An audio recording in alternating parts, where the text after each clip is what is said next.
英語聞き流し10分間、名作リスニング、英語テキストと MP3 ダウンロード、その他の物語は、ホームページよりご利用いただけます。88thpp.com 88thpp.com Chapter 5 The Kingdom of the Future. Tildel and Mydel woke up next morning, feeling very gay. With childish carelessness, they had forgotten their disappointment. Tildel was very proud of the compliments which Light had paid him. She seemed as happy as though he had brought the blue bird with him. She said, with a smile, as she stroked the lad's dark curls, "I am quite satisfied. You are such a good, brave boy that you will soon find what you are looking for."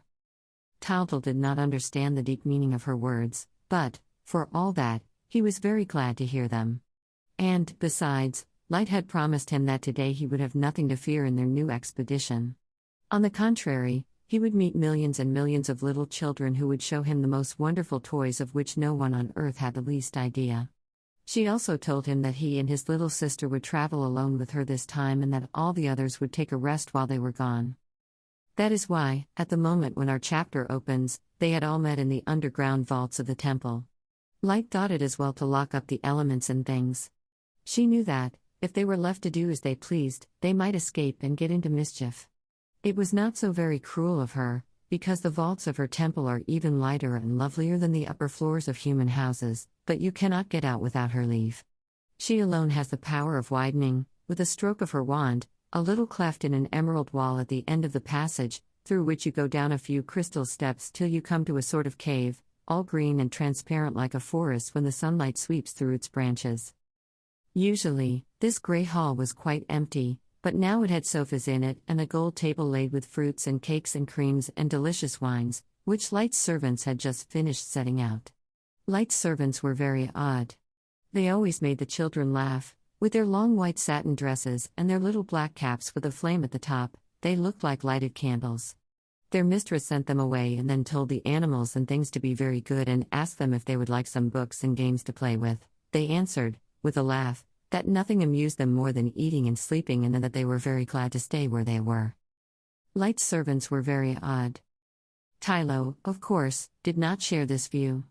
His heart spoke louder than his greed or his laziness, and his great dark eyes turned in entreaty on Tildel, who would have been only too pleased to take his faithful companion with him, if Light had not absolutely forbidden it. "I can't help it," said the boy, giving him a kiss. "It seems that dogs are not admitted where we are going." Suddenly, Tylo sprang up with delight. A great idea had struck him. He had not left his real, doggy life long enough to forget any part of it, especially his troubles. Which was the greatest of these? Was it not the chain? What melancholy hours Tylo had spent fastened to an iron ring. And what humiliation he endured when the woodcutter used to take him to the village and, with unspeakable silliness, keep him on the lead in front of everybody, thus depriving him of the pleasure of greeting his friends and sniffing the smells provided for his benefit at every street corner and in every gutter. "Well," he said to himself, "I shall have to submit to that humiliating torture once again, to go with my little god." Faithful to his traditions, he had, in spite of his fine clothes, kept his dog collar, but not his lead. What was to be done? He was once more in despair, when he saw Water lying on a sofa and playing, in an absent-minded sort of way, with her long strings of coral.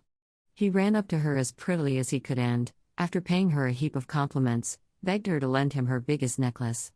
She was in a good temper and not only did what he asked, but was kind enough to fasten the end of the coral string to his collar. Tylo gaily went up to his master, handed him this necklace chain and, kneeling at his feet, said, "Take me with you like this, my little god." Men never say a word to a poor dog when he is on his chain. "Alas, even like this, you cannot come," said Light, who was much touched by this act of self-sacrifice, and, to cheer him up, she told him that fate would soon provide a trial for the children in which his assistance would be of great use. As she spoke these words, she touched the emerald wall, which opened to let her pass through with the children. Her chariot was waiting outside the entrance to the temple. It was a lovely shell of jade, inlaid with gold. They all three took their seats, and the two great white birds harnessed to it at once flew off through the clouds. The chariot traveled very fast, and they were not long on the road, much to the regret of the children, who were enjoying themselves and laughing like anything, but other and even more beautiful surprises awaited them. The clouds vanished around them, and, suddenly, they found themselves in a dazzling azure palace. Here, all was blue: the light, the flagstones, the columns, the vaults, everything, down to the smallest objects, was of an intense and fairy-like blue. There was no seeing the end of the palace, the eyes were lost in the infinite sapphire vistas. "How lovely it all is," said Tildal, who could not get over his astonishment. "Goodness me, how lovely! Where are we?" "We are in the kingdom of the future," said Light, "in the midst of the children who are not yet born. As the diamond allows us to see clearly in this region which is hidden from men, we shall perhaps find the blue bird here. Look! Look at the children running up." From every side came bands of little children dressed from head to foot in blue. They had beautiful dark or golden hair and they were all exquisitely pretty. They shouted gleefully, "Live children! Come and look at the little live children." "Why do they call us the little live children?" asked Tildal, of Light. "It is because they themselves are not alive yet. They are awaiting the hour of their birth, for it is from here that all the children come who are born upon our earth. When the fathers and mothers want children, the great doors which you see over there, at the back, are opened, and the little ones go down." "What a lot there are! What a lot there are!" cried Tildal. "There are many more," said Light. "No one could count them. But go a little further, you will see other things." Tildal did as he was told and elbowed his way through, but it was difficult for him to move, because a crowd of blue children pressed all around them. At last, by mounting on a step, our little friend was able to look over the throng of inquisitive heads and see what was happening in every part of the hall. It was most extraordinary. Tildal had never dreamed of anything like it. He danced with joy, and Myrtle, who was hanging on to him and standing on tiptoe so that she might see too, clapped her little hands and gave loud cries of wonder. All around were millions of children in blue, some playing, others walking about, others talking or thinking. Many were asleep, many also were at work, and their instruments, their tools, the machines which they were building, the plants, the flowers and the fruits which they were growing or gathering were of the same bright and heavenly blue as the general appearance of the palace. Among the children moved tall persons also dressed in blue. They were very beautiful and looked just like angels. They came up to Light and smiled and gently pushed aside the blue children, who went back quietly to what they were doing, though still watching our friends with astonished eyes. One of them, however, remained standing close to Tildal. He was quite small. From under his long sky-blue silk dress peeped two little pink and dimpled bare feet. His eyes stared in curiosity at the little live boy, and he went up to him as though in spite of himself. "May I talk to him?" asked Tildal, who felt half glad and half frightened. "Certainly," said Light. "You must make friends. I will leave you alone, you will be more at ease by yourselves." So saying, she went away and left the two children face to face, shyly smiling. Suddenly, they began to talk. "How do you do?" said Tildal, putting out his hand to the child. But the child did not understand what that meant and stood without moving. "What's that?" continued Tildal, touching the child's blue dress. The child, who was absorbed in what he was looking at, did not answer, but gravely touched Tildal's hat with his finger. "And that?" he lisped. "That?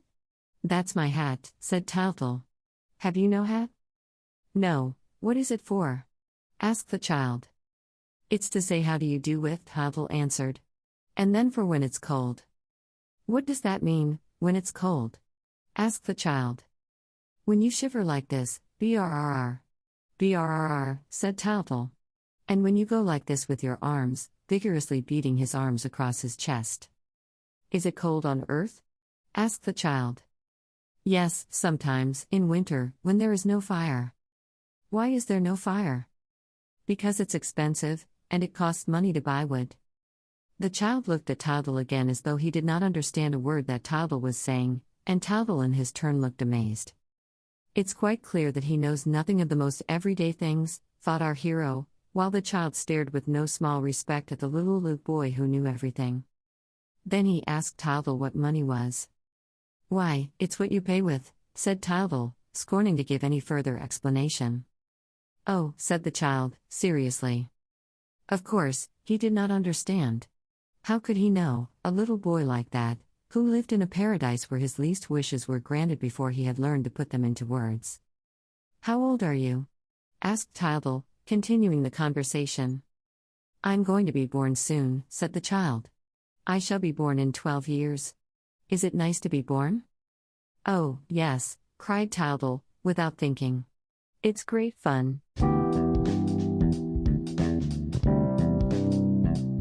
英語聞き流し10分間、名作リスニング、英語テキストと MP3 ダウンロード、その他の物語は、ホームページよりご利用いただけます。